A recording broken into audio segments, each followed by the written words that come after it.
Welcome to Banking on KC. I'm your host, Kelly Scanlon. Thank you for joining us. With us on this episode is Dr. Michelle Robin, the founder of Your Wellness Connection and Small Changes, Big Shifts. She's a renowned chiropractor, author, and holistic healer with more than 30 years of experience in guiding individuals toward healthier lifestyles. She's also the host of the Small Changes, Big Shifts podcast, where she shares wellness insights and interviews experts in the field.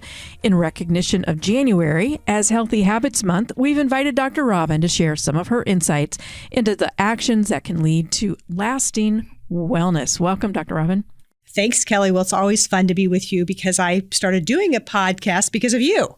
Well, you always give me credit for that, but I just gave you a few pointers and gave you some time and a lineup I had. But you actually made the commitment and learned all the ropes. So congratulations to you, because that's been how many years ago? 10 years. Yeah, it's 11 seasons right now. Yeah, it's been a long time. And so, I don't remember, I used to know it, but there was a stat, and a lot of people do 2 or 3 episodes. A lot of people do 2 or 3 episodes, and then that's it. So 11 years, that's remarkable. Let's talk about January. I said it's Healthy Habits Month.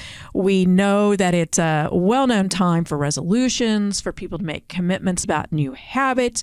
But as we all know, that by the end of the month, most people have already abandoned those good intentions. And one thing that I actually heard for the first time this year is that the second Friday of January is known as Quitter's Day. I hadn't heard that before, but I thought, yeah, I bet that's about right. So tell us about some of the common pitfalls that people face when they're trying to establish healthy habits. How can they overcome those obstacles? That mindset, probably. Yeah, well, I think a couple things. A, mindset. And why are you choosing to focus on certain habits?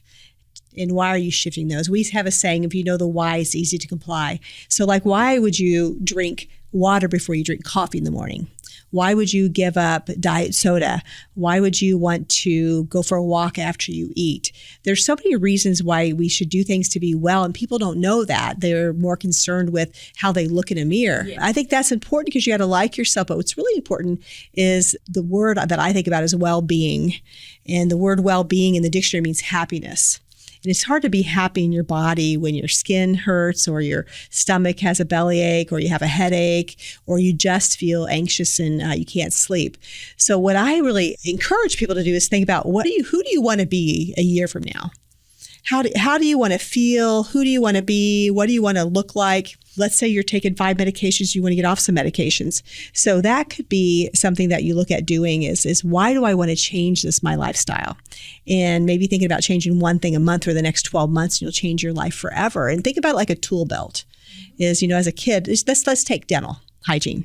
In this country, we're pretty good at dental hygiene, especially in different socioeconomic status. You think about learning to brush your teeth, floss your teeth, mouthwash. If you keep on taking it further, maybe you learn how to scrape your tongue. And why do you do that? You do that because you want to prevent some bacteria in your mouth, and you also want to prevent your teeth from falling out. And so what people don't realize is just because you can't see your gut doesn't mean it's not going to fall out. And so that's the vanity of ourselves. As we look on the outside, we don't think about what's happening on the inside when I'm putting the wrong fuel in. And the other side too is when I'm putting the wrong thoughts in my mind, that creates anxiety. It's one of the loneliest times right now in history, and we've got a big mental health crisis. And how do we work on that? So if you think about having a habit, maybe the habit is, I'm going to work on balancing my blood sugar so that I have less anxiety. And so I feel more present. And so I'm able to really enjoy my life more. So I believe the biggest thing is, why are you doing it? Exactly. You focus on that larger goal as opposed to when I want to get on the scale and see a 5-pound difference in 3 weeks. Let's talk about small changes, big shifts. It's a part of your philosophy overall, your approach to wellness and being able to create those lasting impacts. So tell us about small changes, big shifts, the philosophy behind that, and why small changes matter. I used to say inch by inch wellness is a cinch. Inch by Inch Wellness is Cinch. And then years ago, about 11 or so, your team or you called me and said, hey, we're doing this thing called Blog Talk Radio. I think you should do a show. And for some reason, my spirit said yes. And I think people need to listen to what feels right to them. My spirit's pretty bossy. And she said yes. And there's like, well, what's the name of your show? And I'm like, oh, it can't be Inch by Inch Wellness is a Cinch. And so we thought about what are we trying to teach people? That small changes lead to big shifts. And that's what's so great about being associated with somebody like Country Club Bank, because it really is about fiscally being responsible as well as being responsible for your well-being. We all have a health account and we all have a bank account. What the Dalai Lama says is Westerners are funny. They give up their health for wealth and then they give up their wealth for health. And so really think about that. And so it's so true. But how do we start to add up our health account? And my undergrad's in accounting. You may not know that. No, I didn't. And so I think about debits and credits. And if you continue to debit your health account, you're going to go bankrupt. And it's really hard to get out of health bankruptcy. You know, whether it's diabetes or some neurological disorder or obesity, it is hard to get out of those diagnoses. And so the question is, how do you avoid getting there? And it's small changes on a repetitive basis that will create big shifts. Your approach to wellness is so well-rounded. You mentioned the financial part. I know that you address spirituality as well. We have the physical part of it, and there's others that you address as well. For our listeners today, who are going, what's one thing they can do that could maybe, I'm thinking scattershot here, that could hit all of the different spheres that you address? Well, first of all, we do use a framework called the Quadrants of Wellbeing based on my teachings from Dr. Richard Yenny, who helped bring acupuncture to America. He was a Kansas Cityan.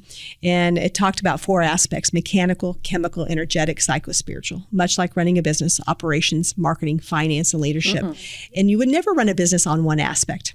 But yet we do that so much with our health. We're like, okay, I'm going to go work out and then I'll eat the right way. Or I'm going to go eat the right way, then I'll work out. Or, I'm going to be grateful, then I'll go work out, and then I'll eat the right way. And it really is, it's the magic of all those together that make you have a fulfilling life. And so scattershot, I would say the first thing to do is be grateful.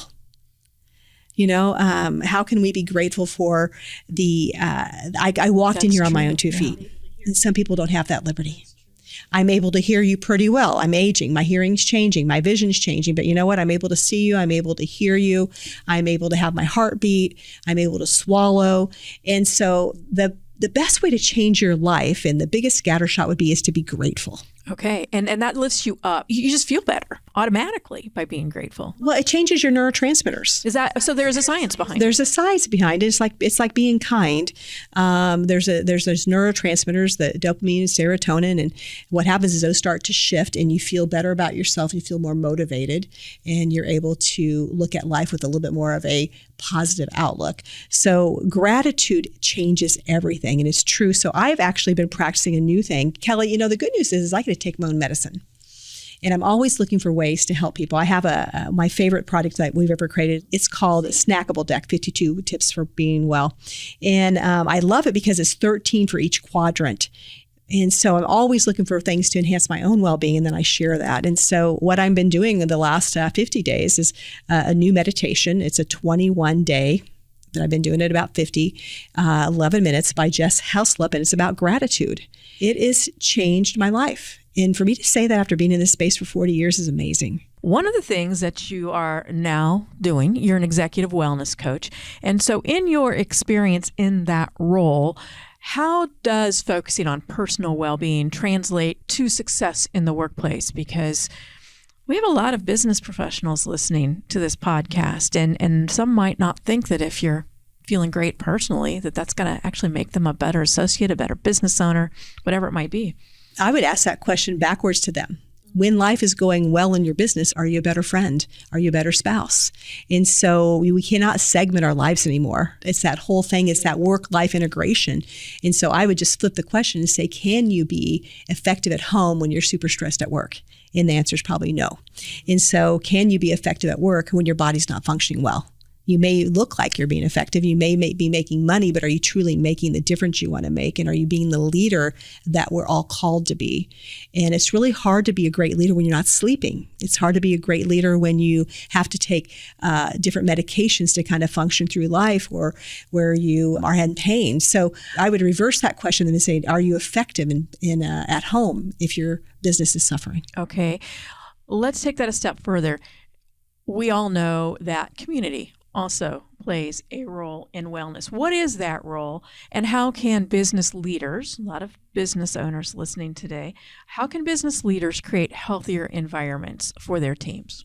I think create a space that gives them the opportunity to experience wellness. So I would encourage people, a funny story, I walked into my office today and somebody had left a Diet Dr. Pepper in my office, and my ops person actually picked it up, and I'm like, I thought she was actually carrying a Diet Dr. Pepper, and I was like, okay, have you lost your mind? Anyhow, I said, you know what? It's not open, but somebody left this here. And I said, well, that's fascinating. I'm really glad it's not yours. She goes, yeah, I think I'll just throw it away. I said, that's a really good idea. And so I would say creating a space that reflects what wellness really is. And wellness really is having good lighting. It's having positive maybe sayings on the wall. It's having appropriate sounds. It's also having the right food. If you're going to have a staff gathering, make sure you're feeding people from all different types of lifestyles. Because, there's a big thing right now where people are having lots of gut issues. So be somebody who's open-minded, open-hearted, that says, you know what, I know there's probably some people here that can't have wheat or can't have dairy or can't have corn.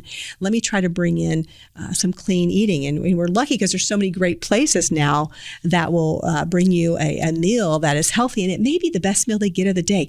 I would have that be the goal, is that, you know what, I'm going to feed them the best meal of the day, not the cheapest meal. Another thing that comes to mind as you've talked about the intersection of so many parts of our lives and contributing to well-being is that if you can create a culture at work that's authentic with what you say and what the actions are that follow it, I would imagine that goes a long way for well-being too, because it cuts down on the stress and the anxiety of a place where people are working and those aren't in sync, I would imagine.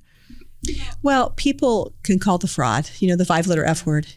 And I think that's what this time is, especially with the transparency of all the media that we can either listen to or see on social media. People are calling us out for not being that person that's authentic. And so for me, I want to be that person that is supporting my team. Do they have to get a medical doctor's note to have the right chair? How wrong is that? Or have a standing desk. So there's little things you can do. And I would maybe even survey your team and say, okay, if we were going to do one thing this quarter, small changes, big shifts, one thing this quarter to make our office a little bit more of a well-being environment, what do you all think we should do?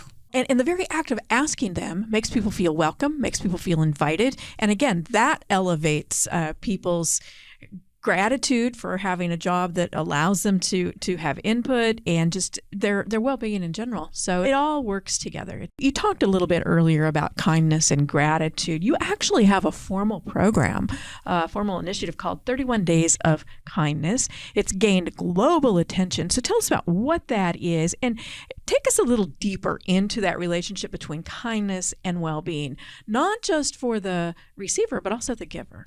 Oh, without a doubt. Kindness it just makes you feel good. And the people that you're serving or you're committed to helping, it also makes them feel good. So the science says that when you're kind, not only does it change the other person's neurotransmitters, it changes yours. And so once again, we talk about dopamine and serotonin and some of those feel-good hormones. It allows you to feel like you belong. It allows you to feel like you have some motivation. And I believe that everybody has on their forehead 4 letters. MMFI. MMFI. Make me feel important. Oh, of course, yes. Yeah, and so that's like just seeing somebody and witnessing somebody, and that's what kindness does. Like I said, it's as much for you as it is for them. It's kind of one of those self-fulfilling prophecies. You're helping other people, but you get as much back at you. Boomerang. And so just look, boomerangs. Just go out through life and sprinkle that kindness everywhere. So tell us about your program, the formal program that you have. Yeah, it's a 31-day program. We actually started it right before COVID, to be totally transparent. One of my friends, Ann, who's a mental health advocate, she said to me, Ann Coons, she said, Michelle, you have all these 21-day programs for posture and sleep, and you need to have one for kindness. And I was like, Ann, do I look like I have time to do a kindness program? She said, you need to do it. And I'm like, okay. She just would not leave me alone. You know how they have somebody like that? Yes. And she said, I'll help you. And I said, okay, Ann, fine. She just kept knocking on the door, and I said, okay. And so that was the fall of 2019, right before COVID. And it's our free program that we do. All the others cost $21. We had that program, and then COVID happened, and I was working with a lot of my corporate clients, and they said, okay, what do we do now? We've talked about building rhythm and resilience. We've talked about tuning into your well-being. We've talked about sleep. What do we do now? And I said, well, let's talk about kindness. We're going into this 2020 election. People are exhausted on so many levels. And they said, great, let's do it. But we went 31 days. We went a full month, and it ends on World Kindness Day. So it's evergreen. You can go to our website right now, smallchangesbigshift's.com/kindness. It's a free program right now. It's live, but we do it collectively from October 14th to November 13th, World Kindness Day. And it's been very fun. We also have some kids decks for elementary, middle, and high school because the school district said, we really like the program. Can you make it shorter and can you make it age appropriate? Well, and the bullying that goes on in school, so important at this age to start a program like that. Yeah, and I think it's just because we don't see kids, we don't see people. Once again, just as you walk through life, MMFI, make me feel important. And what you give, you get back. And so just start spreading it. I was reading about this mom who took her kids into ice cream shop to get ice cream, and they were fussing with each other, not acknowledging the person behind the counter who's trying to deliver great customer service, she said.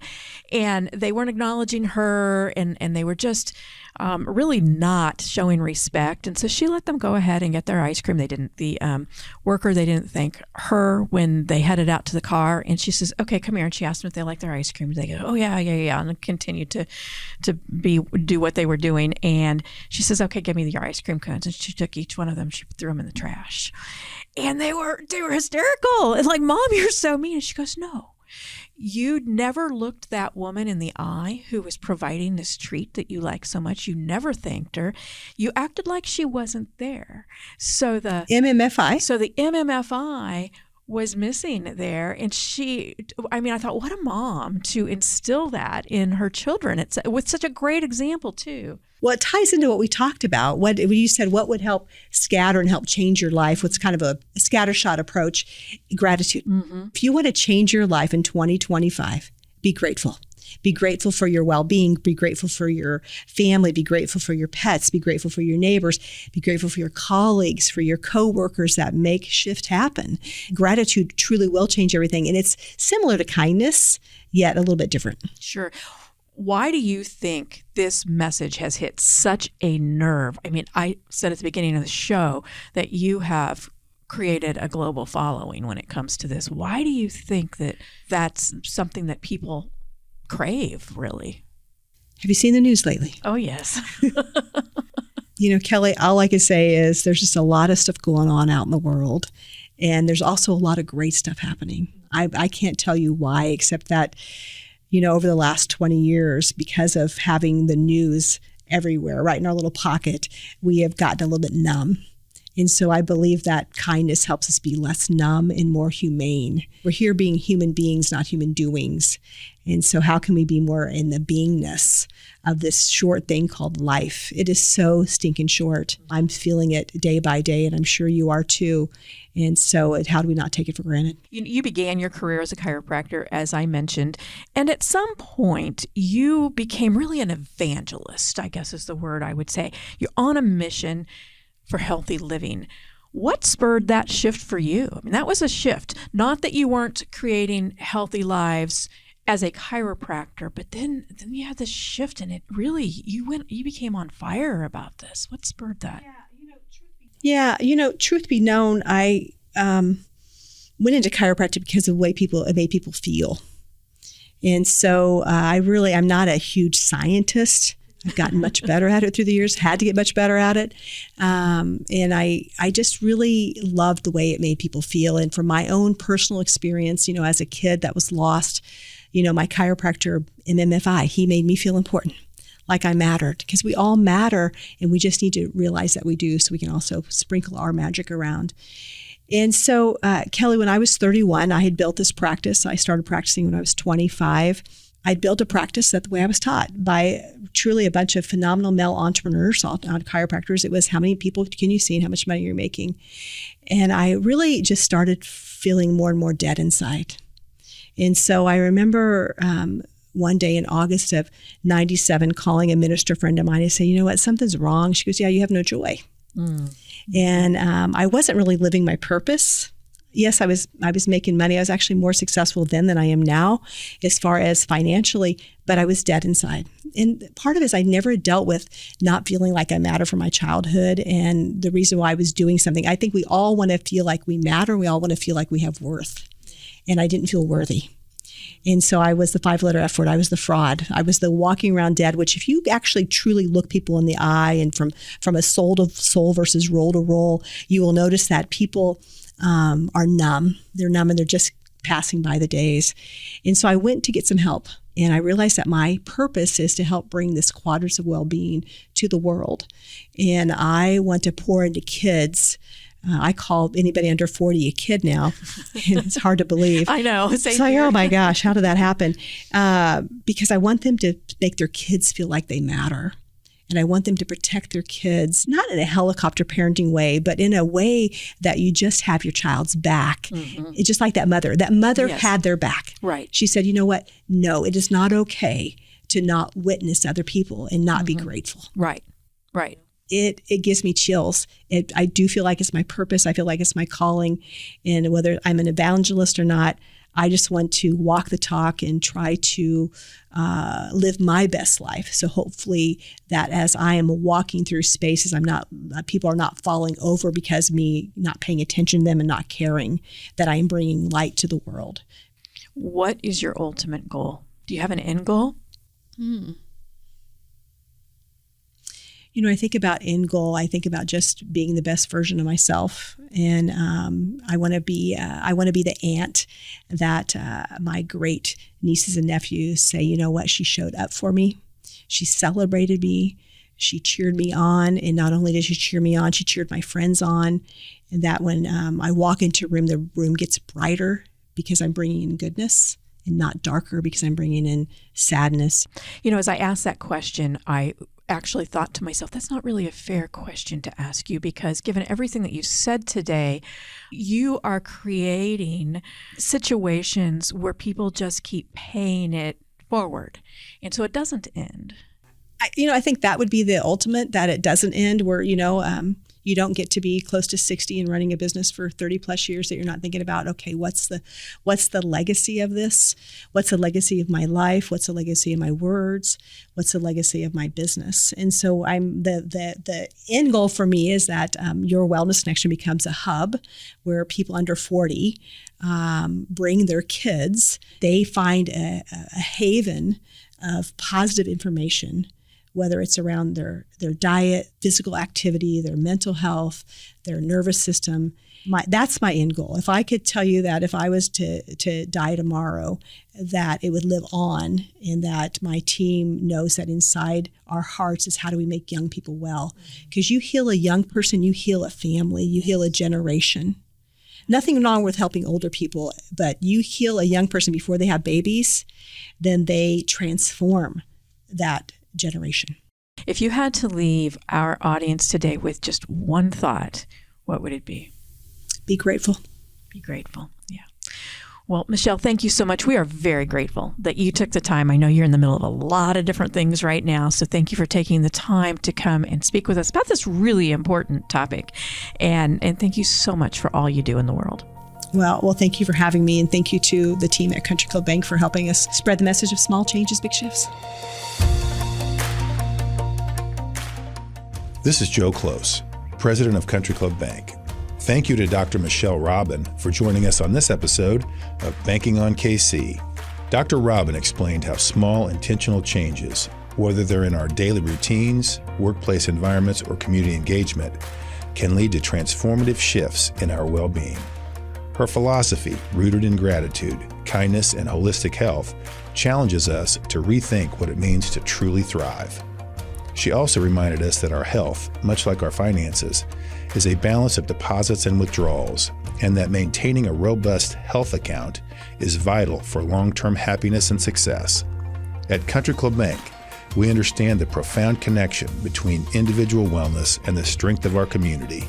Initiatives and ideas like Dr. Robin's help Kansas Cityans to achieve their true north, a life of purpose, balance, and opportunity. Thanks for tuning in this week. We're banking on you, Kansas City.